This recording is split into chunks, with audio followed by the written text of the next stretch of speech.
흑역사를 보기 위해서는 여기 우측 상단에 가보시면 될 것 같습니다. 조금 시간이 걸리기 때문에 웬만해서 안 봤으면 좋겠네. 저 같은 경우는 EOS R로 튀었기 때문에 괜찮습니다.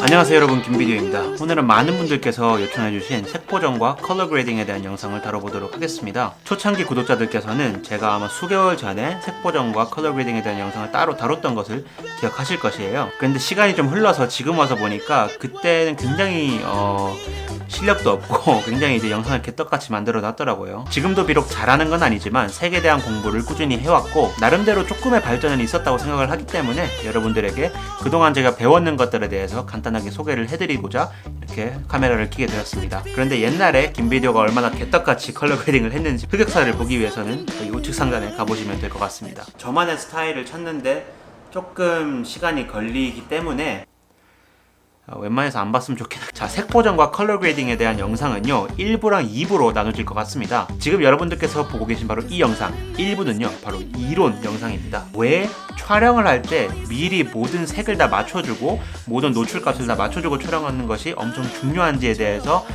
좀 더 확실하게 이해를 시켜드리기 위해서는 비록 좀 재미가 없더라도 이론을 좀 다뤄야 하기 때문에 어쩔 수 없이 이런 선택을 하게 되었습니다. 그런데 시작하기 앞서서 이제 여러분들에게 미리 당부드릴 말씀이 있는데요. 저는 절대로 전문 컬러리스트가 아닙니다. 요 근래까지 계속해서 공부를 해오면서 습득해낸 색에 대한 지식을 여러분들에게 제가 이해하는 대로 설명을 드릴 뿐이니까 혹시 오늘 다루는 내용 중에서 틀린 내용이 있거나 좀 보충해야겠다 싶은 정보들이 있다면은 밑에 댓글에다가 적어주시면은 저희가 함께 배워나가면서 같이 성장해 나갔으면 좋겠습니다. 그뿐 아니라 제가 소속되어 있는 콜라보로 크루에는요 현업에서 엄청 오랜 기간 뛰셨는 베테랑 중에 베테랑이신 형님들이 계십니다. 그 형님들도 아마 이미 색에 대한 정보를 전해주셨거나 아니면은 앞으로 전해주실 계획이시니까 밑에다가 그 형님들의 채널들을 다 달아둘 테니 꼭 가셔서 구독을 하시고 대기를 타시다가 영상 꼭 챙겨보시기 바라겠습니다. 자, 그렇다면 제가 미약하게나마 습득했는 색에 대한 정보를 여러분에게 설명드리도록 하겠습니다.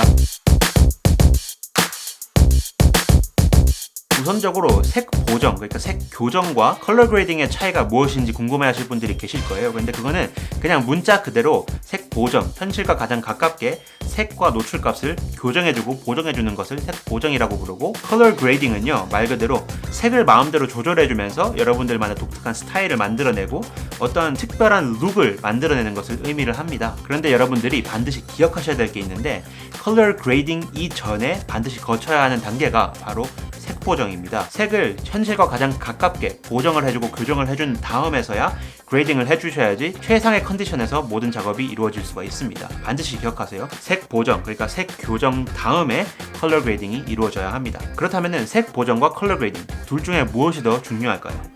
저라면은 아마 색 보정이 훨씬 중요하다고 말씀을 드리고 싶어요. 왜냐면 애초에 그레이딩을 하기 전에 있는 색이 정확해야지만 여러분들이 후에 그레이딩을 할 때 정말 원하는 색들만 뽑아내가지고 뭔가를 만들어낼 수가 있기 때문이에요. 현실과 너무 괴리감 있는 그런 색을 만들어내면 안 되기 때문이기도 하죠. 그런데 그레이딩 하기 전에 훨씬 더 중요한 단계가 있는 것을 혹시 아세요? 촬영할 때 미리 해야 되는 그 단계. 그것은 바로 모든 세팅을 촬영 전에 다 맞춰두고 화이트 밸런스와 노출값을 정확하게 맞춰주신 다음에 촬영을 진행하는 것이 가장 중요하다고 할 수가 있습니다. 지금부터 그 이유에 대한 설명을 쭉 말씀드리도록 하겠습니다.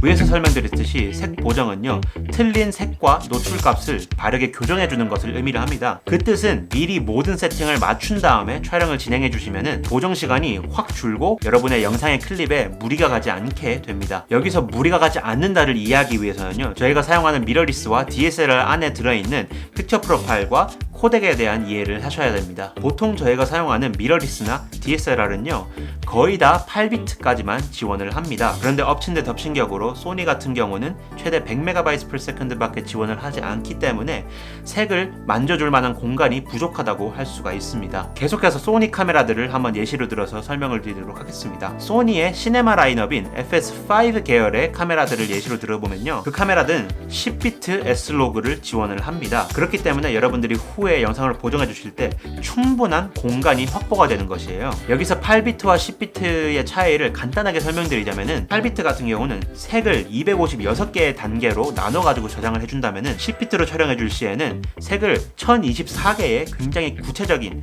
단계로 나누어 가지고 저장을 해줍니다. 그렇기 때문에 10비트를 지원하는 카메라들이 후보정에 훨씬 더 유리합니다. 조절할 수 있는 색의 공간이 훨씬 더 넓기 때문이죠. 제가 A7M3를 사용할 때 최대한의 편집 공간을 확보하기 위해서 4K 24프레임에 8비트 Slog2를 최대 100MB/s로 촬영을 했습니다. 그나마 Slog2를 사용해가지고 그레이딩을 해주면요, 깨지는 티가 거의 안 났지만 그래도 약간씩 깨지긴 합니다. Slog3 같이 굉장히 무거운 픽처 프로파일을 사용할 때는요, 완전히 색이 부서지는 것을 볼 수도 있습니다. 그렇게 되는 데는 A7M3가 8비트까지만 지원을 하기 때문이기도 하지만 최대 100MB/s의 정보량밖에 저장을 할 수 없기 때문이기도 합니다. 코덱이 100MB/s라는 것을 이해하기 위해서는요, 프레임에 대해서 이해를 하셔야 되는데요. 여기서 프레임 수를 잠깐 얘기하자면은 FPS는요, 1초에 몇 개의 프레임이 들어가 있는지를 뜻합니다. 24frames/s 같은 경우는 1초에 24장의 프레임이 들어있는 것을 의미를 하고, 슬로우 모션을 위해서 120frames/s를 사용을 해주시면은 1초에 120장의 프레임이 들어있는 것을 의미를 합니다. 그런데 1초에 최대 100MB의 데이터를 저장할 수 있는 소니 카메라로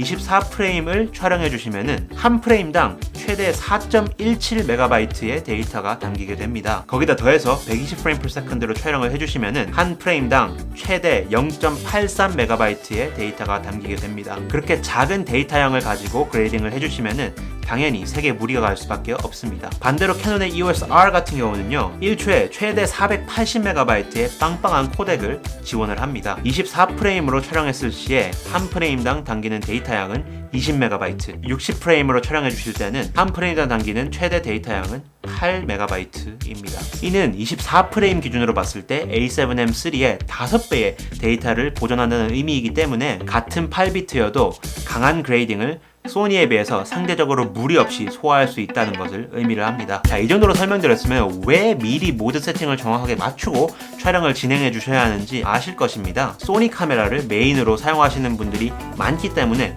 더욱더 이 부분을 강조해드리고 싶어서 이렇게 길게 설명을 드리게 되었습니다. 반드시 촬영하기 전에 모든 세팅을 다 확인을 하신 후에 촬영을 하시기 바랍니다. 그래야지 나중에 그레이딩을 할 때 힘을 들일 필요가 없어져요. 저 같은 경우는 EOS R로 튀었기 때문에 괜찮습니다. 자, 이렇게 머리 아픈 이론 부분은 다 지나갔습니다. 이제 다음 영상에서는 실전으로 제가 어떻게 색을 보정하고 그레이딩을 해주는지에 대해서 설명을 드리고, 제가 사용하는 LUT, 비록 지금은 캐논을 써가지고 LUT을 거의 안 쓰다시피 하고 있긴 하지만 A7M3를 쓸 때 제가 사용하는 LUT들을 한번 쭉 설명을 드리도록 하겠습니다. 다운로드 링크들도 다 남겨둘 테니까 다음 영상을 기대해 주시면 좋을 것 같습니다. 이번 영상이 도움이 되었다면 좋아요를 한번 눌러주시고, 앞으로도 저와 함께 성장하고 싶으신 분들이 계시다면 구독하기 버튼도 꼭 눌러주시고, 다음엔 더 유익한 영상으로 찾아뵐 수 있게끔 노력하겠습니다. 이상 김비디오였습니다. 굿바이. Like and subscribe.